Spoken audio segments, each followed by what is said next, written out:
Hello and welcome back dear parents in our channel Study Mantras with Aditya। Dear parents, हमने दो topic cover कर लिए हैं अपने इंटरनल सिक्योरिटी के, और आज हम बात करेंगे कम्युनल वायलेंस के ऊपर, सांप्रदायिक हिंसा। ये एक हमारा नया टॉपिक होगा और एक दो वीडियो में इसे हम कंप्लीट कर लेंगे। तो सांप्रदायिक हिंसा, आप सब ने इस टर्म के बारे में बहुत ज़्यादा सुना होगा, कई बार आपने न्यूज़पेपर्स इत्यादि में, न्यूज़ चैनल्स में इसके बारे में सुना होगा और कुछ हद तक आप इससे वाकिफ़ भी होंगे कि यह क्या है। देखिए, सांप्रदायिक जो कम्युनल की बात की जाती है, वायलेंस की बात की जाती है, इसमें आप समझ लें कि एक से ज़्यादा जो धर्म के लोग होते हैं वो क्या करते हैं, आपस में मतभेदों के कारण कुछ मनमुटाव कर बैठते हैं, विवाद कर बैठते हैं। तो उसी प्रकार से जो अगर वो वायलेंस करते हैं तो इसे हम कम्युनल वायलेंस कर देते हैं। विभिन्न प्रकार के संप्रदाय, सांप्रदायिक, विभिन्न प्रकार के संप्रदायों के बीच में हिंसा, सांप्रदायिक हिंसा। भारत की बात करें अगर हम, तो देखिए भारत में धर्मनिरपेक्षता का क्या अर्थ होता है। अगर आपने मेरी पॉलिटी के वीडियोस देखें तो आपको बहुत ही अच्छी तरह से पता होगा कि धर्मनिरपेक्षता भारत में क्या है। इसमें जो सेकुलरिज्म है वो भारत में किस तरह से लिया जाता है। आपने देखा होगा कि जो इंडियन कॉन्स्टिट्यूशन का जो प्रियम्बल है, प्रियम्बल में हमने इंग्लिश में तो हमने सेकुलरिज्म का वर्ड का यूज़ किया है, लेकिन हमने हिंदी में वहाँ पे निरपेक्षता की जगह पे हमने पंथ निरपेक्षता का प्रयोग किया है। दोनों में अंतर क्या है शब्द का, आप इससे भली बात परिचित होंगे अगर आपने पॉलिटी की वीडियो देखे होंगे तो। फिर भी मैं एक ब्रीफ कर देता हूँ छोटे में। देखिए, पंथ निरपेक्षता का अर्थ ये होता है कि पंथ से सेक्ट, पंथ को इंग्लिश में हम कहते हैं सेक्ट, पंथ से हम निरपेक्ष रहेंगे। धर्म निरपेक्षता भारत में नहीं होता है, क्योंकि हमारे यहाँ जो धर्म जो होता है वह एक कर्तव्य के रूप में देखा जाता है। फॉर एग्जाम्पल, अगर हम बात करें विद्यार्थी धर्म, तो विद्यार्थी का धर्म क्या है, तो विद्यार्थी का धर्म होता है पढ़ाई करना। तो आप देखेंगे पढ़ाई करना उसका क्या है, कर्तव्य है, क्योंकि वह क्या विद्यार्थी, तो उसे हम धर्म की संज्ञा देते हैं। पिता का धर्म क्या होता है, पिता का धर्म होता है अपने परिवार, अपने बच्चों का क्या करना, पालन पोषण करना, अच्छे से उनका विकास करना। तो वो पिता का क्या है, कर्तव्य है। हमारे यहाँ इसी प्रकार से जो गुरु का, टीचर्स का जो धर्म होता है, समाज धर्म जो होता है, वो सब क्या है, एक कर्तव्य होते हैं। तो हमारे यहाँ जो धर्म है वो कर्तव्य के रूप में देखा जाता है, लेकिन जो पश्चिमी देश हैं उनके यहाँ धर्म को धर्म के रूप में देखा जाता है। लेकिन जो इसका इंग्लिश टर्मिनोलॉजी है वो दोनों में सेम यूज होता है। इसलिए हमने अपने यहाँ पे धर्मनिरपेक्षता शब्द हिंदी में नहीं यूज किया, क्योंकि अगर हम धर्मनिरपेक्षता शब्द का प्रयोग करेंगे तो इसका अर्थ ये हो जाएगा कि हम धर्म से, यानी कि अपने कर्तव्य से निरपेक्ष हो रहे हैं, अपने कर्तव्य से दूर जा रहे हैं। लेकिन हमारे यहाँ पंथ निरपेक्षता शब्द का प्रयोग किया गया, जिसके माध्यम से यह होता है कि हम पंथ विशेष, इट मीन्स अगर हम कह दें, अगर हम मुस्लिम की बात करें तो उसमें आप देखेंगे कि शिया और सुन्नी दो समुदाय होते हैं। ओके, इसी प्रकार से ईसाइयों की बात करें तो कैथोलिक और प्रोटेस्टेंट दो समुदाय होते हैं। तो हम इन समुदायों से क्या करेंगे, अपने आप को अलग रखेंगे, ना कि धर्म से, ना कि कर्तव्य से। तो यही धर्म निरपेक्षता और पंथ निरपेक्षता में अंतर है। आई होप आपको ये बात ब्रीफ में समझ में आ गई होगी। अब हम बात करते हैं, देखिए भारत में धर्मनिरपेक्षता की अगर बात करें तो भारत में धर्मनिरपेक्षता शब्द का जो अर्थ होता है वो देश में सांप्रदायिक सद्भाव, धार्मिक सहिष्णुता को बढ़ावा देने के लिए सभी धर्मों का समान आदर किया जाए और सभी के साथ समान व्यवहार किया जाए। ये भारत में ऐसा कहा जाता है। भारत में सर्वधर्म समभाव, सर्वधर्म सद्भाव का जो सिद्धांत हमारे देश में, उससे लिया गया धर्मनिरपेक्षता को।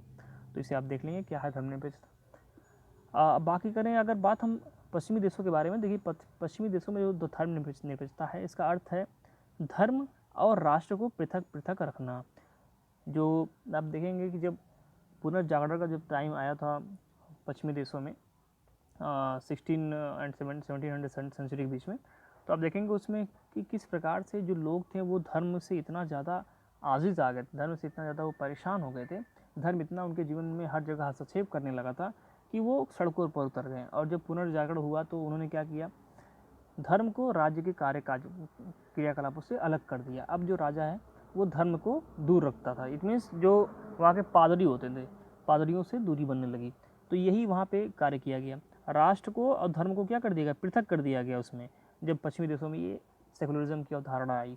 लेकिन जब ये भारत में आया व्यवस्था, तो भारत में सब राज्य सभी धर्मों के प्रति बिना भेदभाव के समान व्यवहार करता है। यह भारत में धारणा है कि हम सबसे, हम साथ किसी की नहीं, लेकिन हम सबका बराबर ध्यान रखेंगे। ये हमारे देश का कल्चर है। ओके, हमारे देश का संविधान भी यही कहता है। अगर बात करें हम कि कम्युनल वायलेंस फैलता क्यों है, क्यों फैला हमारे देश में, आखिर क्यों ये समस्या है, तो एक इंटरनल सिक्योरिटी थ्रेट के रूप में हम इसकी पृष्ठभूमि पर तो थोड़ा थोड़ा जांच करें तो हमें पता चलता है कि कई सारे ऐसी गलतियाँ हो चुकी हैं हमारे इतिहास में जिसके माध्यम से हम इस प्रकार के दंश को आज भी झेल रहे हैं। अगर हम बात करें अंग्रेज़ों के टाइम से, तो आप देखेंगे जो बंगाल का विभाजन हुआ था 1905 में, आप देखेंगे कहीं न कहीं वो एक धार्मिक व्यवस्था को देखते हुए उसी के आधार पर किया गया था।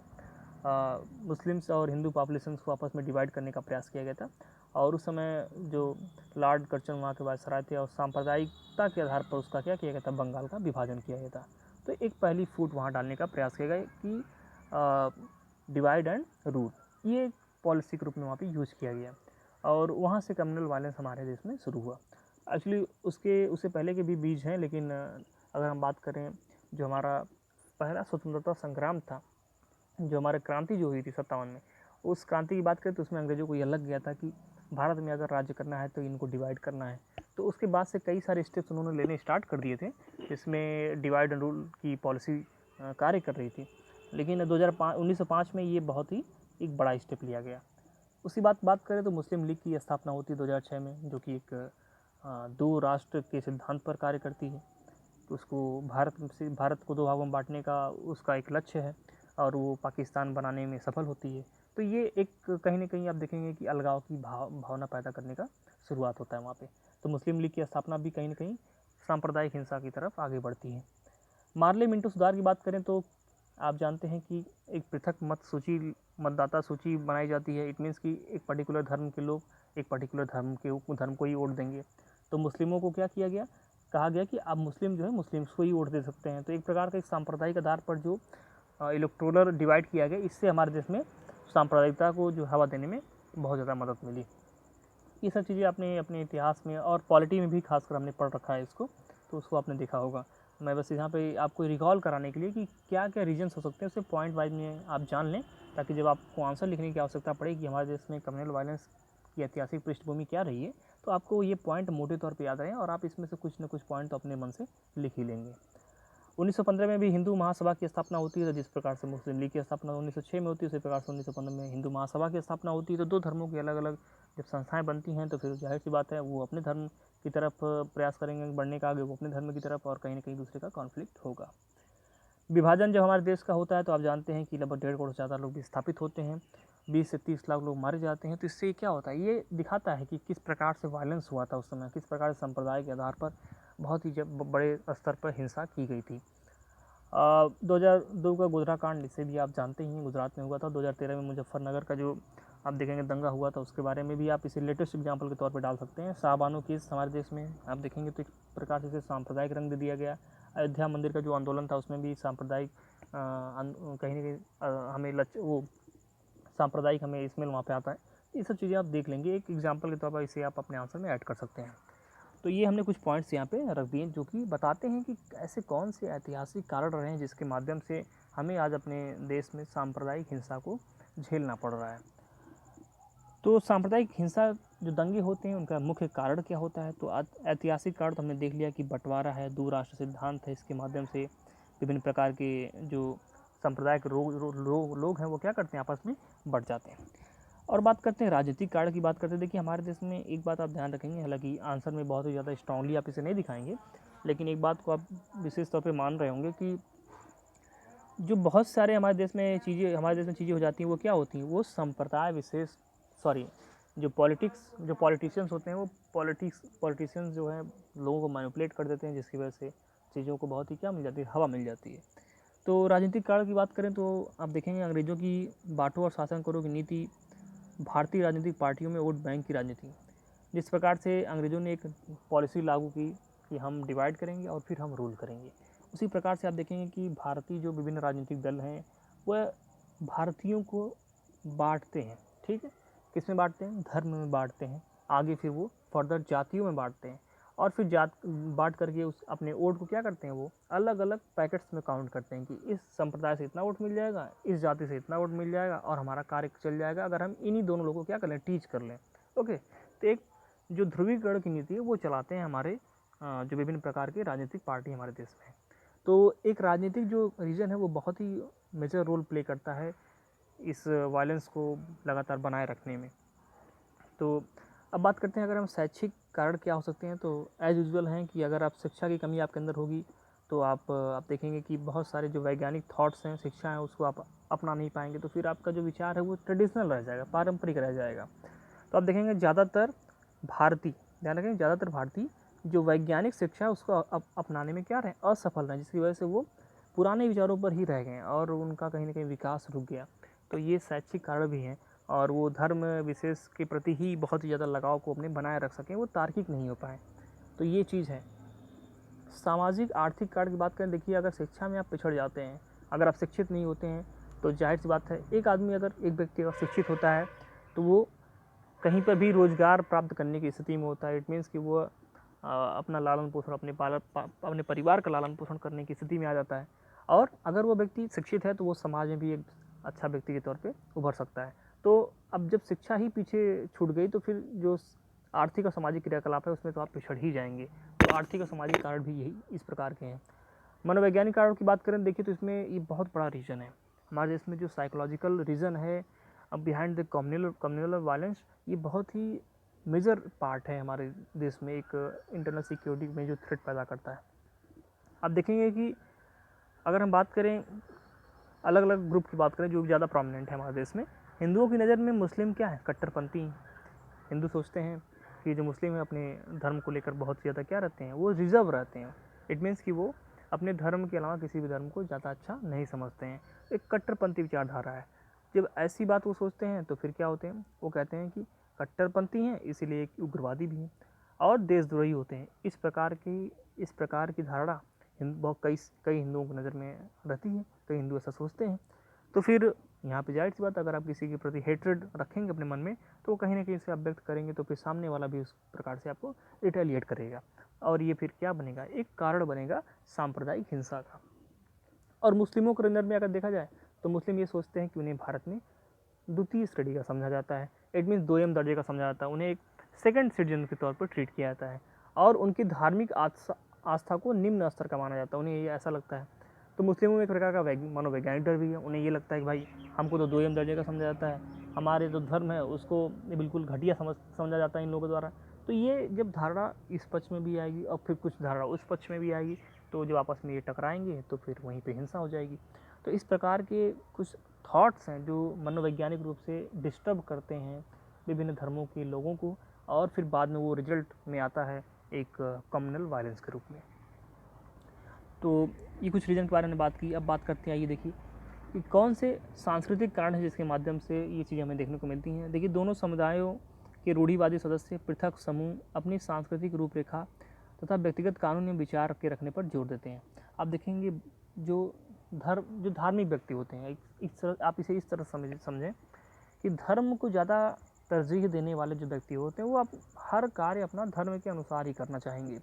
उनको तार्किकता से बहुत ज़्यादा कोई मतलब नहीं रहता है, और जब तार्किकता से उनका मतलब नहीं रहेगा, वो एक रीजनेबल होकर वो चीज़ों को नहीं देखेंगे, तो जाहिर सी बात है कि धर्म को इन्वॉल्व करेंगे, और फिर जो दूसरे व्यक्ति हैं, दूसरे संप्रदाय के व्यक्ति हैं, वो कहीं ना कहीं उससे फिर क्या करेंगे, टीज होंगे। तो ये जो सांस्कृतिक कारण वो यही है कि धर्म को हर चीज़ में, अपने कानून में इत्यादि में वो क्या करते हैं, बहुत ज़्यादा इन्वॉल्व करते हैं, जिसकी वजह से ये लगातार बना रहता है विभिन्न समुदायों के बीच में। इंटरनल के अलावा अगर हम एक्सटर्नल की बात करें तो जो ISI है, पाकिस्तान है, दोनों की बात करते हैं। पाकिस्तान एक देश हमारा पड़ोसी मुल्क है, और ISI आप जानते हैं उसकी खुफिया एजेंसी है। तो इनका कार्य क्या है, मुस्लिमों को भड़काने में परोक्ष रूप से बहुत ज़्यादा ये प्रयास करते हैं, लगातार मतलब हर तरह से ये प्रयास करते हैं किस प्रकार से भारतीय जो मुस्लिम्स हैं उनको क्या किया जाए, अपने पक्ष में किया जाए, और किस प्रकार से उनसे अपने नापाक मंसूबों को अंजाम दिलाया जाए। घृणित सांप्रदायिक विष फैलाकर तथा मुस्लिम नागरिकों को प्रशिक्षित कर भारत में आंतरिक सुरक्षा को खतरा पैदा करने का ये प्रयास करते हैं। तो ये भी हमारे लिए बहुत बड़े थ्रेट है।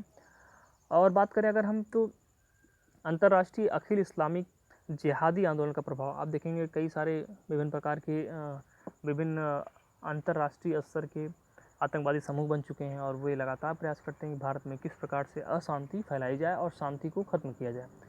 तो कश्मीर पर आप देखेंगे कब्जे पर लगातार वो बयान जारी करते रहते हैं, कुछ ना कुछ कहते रहते हैं, और सोचते हैं कि कश्मीर पर उनका जो है कब्जा हो जाए। और इसी प्रकार से आप देखेंगे गुजरात के दंगों पर विश्वव्यापी इस्लामिक आंदोलन हुआ, और वो पूरे विश्व के तौर पे आप देखा जाए तो भारत के ऊपर प्रेशर बनाने का प्रयास किया गया। भारत विरोधी जिहादी भावनाओं को हवा देने का कार्य करते हैं, और इस संबंध में जो अलकायदा उसकी भूमिका आप जानते हैं कि बहुत ही खतरनाक है, अलकायदा एक बहुत ही बड़ा जो हमारे देश का क्या है एनिमी है। तो इस प्रकार की चीज़ें हम देखते हैं। अब आइए बात करते हैं कि जो हमारे जैसे मीडिया है, जो सामाजिक मीडिया है, जो मास मीडिया है, वो किस प्रकार से इसमें हेल्प करते हैं, मदद पहुंचाते हैं कम्युनल वायलेंस को फैलाने में। अब देखेंगे कि झूठी अफवाह फैलाने में, कोई न्यूज़ है पता चला गलत न्यूज़ दिखा दी है, ओके, झूठी खबर फैलाने में, और घृणात्मक प्रचार करने में तथा हिंसा को फैलाने में मास मीडिया एवं सामाजिक मीडिया की भूमिका क्या होती है, महत्वपूर्ण होती है। देखिए मास मीडिया का अर्थ ये होता है कि जब आप बड़े स्तर पर किसी भी सूचना को पहुँचाने के लिए किसी भी तंत्र का यूज़ करते हैं तो उसे मास मीडिया कहते हैं। तो इस प्रकार का जब मास मीडिया जब इस प्रकार की घटनाओं को अंजाम देती है तो आप देखेंगे कि बहुत से लोग उससे क्या होते हैं, गुमराह हो जाते हैं, गुमराह होकर के वो कदम उठा लेते हैं जो कदम उन्हें नहीं उठाना चाहिए। तो ये एक जवाबदेही यहाँ पे तय होनी चाहिए, मास जो मीडिया है, सामाजिक मीडिया है, जवाबदेही आवश्यक है यहाँ पे तय की जाए।